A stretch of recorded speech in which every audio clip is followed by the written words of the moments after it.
네, 8월 2일 매매일지 기록하도록 하겠습니다. 오늘은 월간 그리고 주간 둘 다 같이 기록하도록 하겠습니다. 우선 월간으로 미국 주식 기준으로는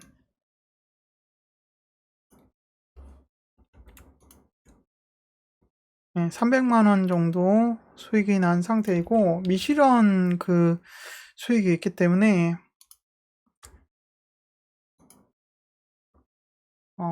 마이크론에서 물려서 마이너스 10%인 상태입니다. 그래서 이 부분은 이따가 다시 왜 이 상황이 됐는지 다시 설명을 드리도록 하겠습니다. 그 다음에 국내 주식에서 지금 현재 6,500만 원 정도 손실이 가 있고 그나마 다행인 게 이게 복구해가지고 지금 이 금액이고 원래는 1억 7천 정도 손실이 가 있었습니다. 그래서 저번 주에 전매를 했습니다. 그래서 전매를 해서 평단을 대략적으로 200만 원에서 220 정도로 떨어뜨렸고 그래도 어쨌든 아직까지도 손실이 가 있는 상태입니다. 그 다음에 저번 주에 제가 대대적으로 지금 전략을 개편하고 있는데 장전의 흐름, 그 다음에 장 초반, 그 다음에 장 후반 이렇게 나눠서 표시를 하고 있습니다. 노란색은 강하게 떨어진 날이고 파란색은 강하게 상승한 날입니다. 그리고 빨간색은 쇼크에 대한 이름이고 금요일 같은 경우에는 장전에는 상승했다가 장 시작하자마자 떨어졌는데 이 20% 정도 그 전날 올랐기 때문에 그거에 대한 기관 차익 실현 물량이 나왔던 것 같습니다. 그리고 악재도 지금 크게는 키옥시아 실적 미스된 거, 이게 한국 주식에서는 이거를 반영하지 않았습니다. 그래서 제가 마이크론도 좋을 거라고 생각을 했고 한국 시장이 워낙 좋다 보니까 그거에 대한 학습 효과가 있어서 대비를 못했던 거가 가장 컸던 것 같습니다. 그리고 국채 상승, 이란 전쟁 주말 공격 소식이 있어서 그렇게 다시 한번 정리하면 첫 번째는 국채금리 상승한 거, 이란 전쟁으로 국채금리 상승한 거, 그게 있었고 두 번째는 키옥시아 실적에 대한 거를 한국 주식 시장 그리고 미국 주식 풀이장에서는 반영 안 했습니다. 그게 본장에서 그거에 대한 스탠스가 바뀌다 보니까 하락을 가져왔던 것 같고 세 번째는 기관 투자자들의 물량, 매도 물량들이 쏟아지면서 그 전날 급등에 대한 수익 실현 물량이 왜 출혈되는지에 대한 거를 주말에 제가 분석을 했는데 나중에 강의로 따로 해서 올리도록 하겠습니다. 그리고 저번 달, 정확하게 말하면 지금 8월 달이니까 7월 달 쇼크가 10번이 있었습니다. 그러니까 6월 달에는 6번, 그다음 5월 달에는 지금 제가 여기다가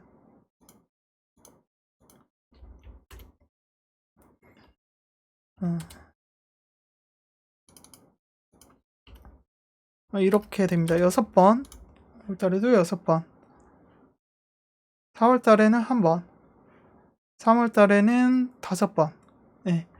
이게 줄어드느냐 늘어나느냐에 따라서도 시장 변동성에 대한 거를 가늠을 할 수 있기 때문에 그 부분도 같이 잘 체크를 해야 될 것 같습니다. 이 간격이 충격에 대한 간격이 크지 않게 며칠 안 있다가 또 충격이 오고 또 충격이 오고 이렇게 됐을 때 큰 하락이 올 수 있다라는 것을 하락 신호 중에 하나로 받아들여야 될 것 같습니다. 그 다음에 시황 분석은 지금 전체 악재, 그 다음에 매크로적인 악재, 그 다음에 개별 기업의 어떤 섹터 악재, 여기 나오는 데이터는 오선님의 이 사이트에서 보고 기사 분석을 조금 더 디테일하게 해야 될 것 같습니다. 그래서 그 기사 분석을 통해서 시황을 접근을 해야 될 것 같고, 유튜브라든지 다른 정보들만 가지고, 다른 정보만이 아니라 그런 것들을 보기보다는 이 하나하나의 어떤 내용들, 그 내용들을 분석 기사라든지 그런 것들을 조금 더 보고 해석할 수 있는 능력을 키우는 거. 예, 그거를 하는 것이 사실 되게 중요한 부분인 것 같습니다. 예를 들어서 키옥시 같은 경우에는 분명히 예상 다 하회했는데, 국내 주식에서는 이것을 반영을 안 했습니다. 그래서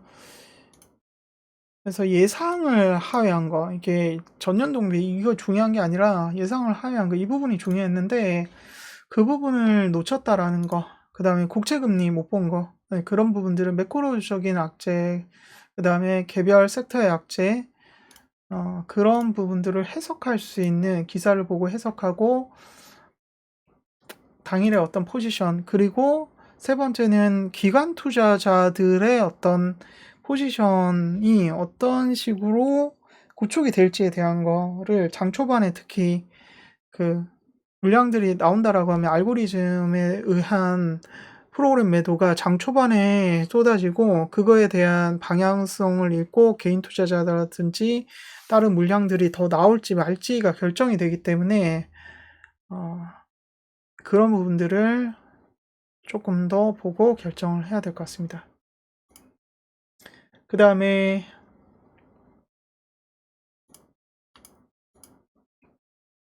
국내 주식은 사실상 수익도 없고, 제가 1년 동안 이번에 손실 났기 때문에 수익도 없고 손실도 없는 그런 상태이고, 사실상 그 국내 주식의 이 들어가 있는 금액이 미국에서 제가 벌어가지고 이쪽으로 옮긴 거기 때문에 없다라고 보여집니다. 그래서 미국에서 지금 손실을 가 있기 때문에 이 금액에 대한 거는 월요일날 아마 약간 반등할 수도 있을 것 같은데, 반등할 수 있다라고 보는 거는 이것 때문에 조금 더 기다려 보고, 그 다음에 이때 매도를 못했던 이유 중에 가장 큰 거는 손절에 대한 그 금액이 안 맞다라는 결론을 내렸습니다. 그래서 그게 제가 지금 가장 크게 이 전략들을 수정했던 이유가 그것 때문인데, 아직까지도 제가 이 전략을 바꾸면서 적응 기간이 필요한데, 그 적응 기간을 가지는 와중에 손실이 났다라고 보여지고, 그러니까 간단하게 말을 하면 이 손실의 단위가 있습니다. 손실의 단위가 있는데, 제가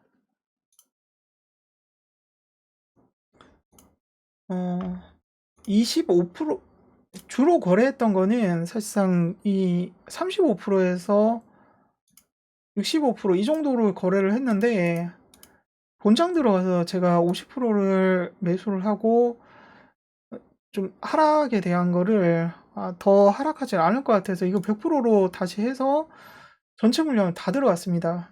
낮에 1000만 원을 벌 수 있었던 거는 30에서 50%만 이렇게 몇 번 운영하고, 진짜 확실할 때 한 번 정도 베팅해서 이렇게 100%를 다 들어갔었는데, 그 한순간에 비중이 확 늘어나는 걸로 인해서 손실금이 이 1000단위로 가다 보니까, 그 전에는 뭐 10단위, 100단위로 손절을 했었는데 손절에 대한 손이 나가지가 않았습니다. 그래서 나한테 맞는 그 손절 비중 금액이 있다라는 거를 손이 나가는 금액이 있는데, 그 금액이 지금 현재 제가 이 금액으로 하기에는 많은 것 같습니다. 그래서 지금은 다음 주에 이게 조금 반등을 하면 지켜보다가 매도를 하고 3억 정도 10%가 넘지 않게 해서 운영을 할 생각입니다. 그렇게 해서 테스트를 해보고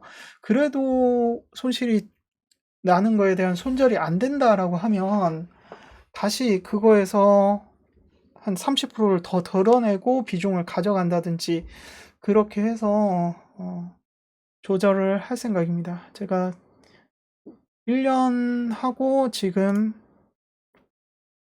4개월, 1년 4개월을 잠깐 16개월을 데이 트레이딩을 하고 있는데 저번에 말씀드렸다시피 40% 정도가 수익이 40%가 아니라 35%죠. 이제 여기서 거의 5천만 원 정도가 손실이 났기 때문에 35% 정도 수익이 가 있는데 이거는 시장이 좋을 때 같이 올라왔기 때문에 그런 거고 지금은 하락장에서 제가 얼마나 버틸 수 있느냐가 더 중요한 거기 때문에 만약에 못 버틴다라고 하면 그 비중을 더 줄일 생각입니다. 그래서 일단은 그렇지 않으면 이것조차도 날려먹을 수 있는 상황이 될 수도 있기 때문에 더 조심해서 운영을 할 생각입니다. 그리고 저번에 제가 한국 주식으로 옮겨놨던 돈들은 부동산을 사려고 잠깐 옮겨놨었는데 그러지 못했다라는 게 가장 큰 실수였던 것 같습니다. 그래서 그런 부분들을 조금 더 조심할 수 있게 운영을 해야 될 것 같고 그 다음에 전략은 기본 전략, 원칙, 손절, 하락신호, 데일리 하락신호 그 다음에 포지션과 내면 시황 분리를 했습니다. 이 내용이 너무 많아져가지고 제가 분리를 했고 그 다음에 수치 관련된 거는 이런 식으로 숫자 관련된 거는 별도로 기록을 남기고 네, 따로 확인을 할 생각입니다. 그 다음에 파워포인트로 이런 식으로 전략별로 기술적 분석 관점에서 전략별로 하락 신호, 그 다음에 원웨이 하락, 그 다음에 상승 신호, 그 다음에 매수 타점, 매도, 실수에서 물렸을 때 수익 극대화 시키는 거 이거는 요거랑 두 개 관련이 있겠죠. 그 다음에 어닝 플레이 실수했던 거, 그 다음에 타점 이미지 타점 이미지는 이런 식으로 그 어떤 타점이 있을 때 그런 바운스 있고 매수하는 거 그런 전략들을 제 기준으로 정리를 하고 있다라고 보시면 됩니다. 내시 반봉 스윙 전략 제가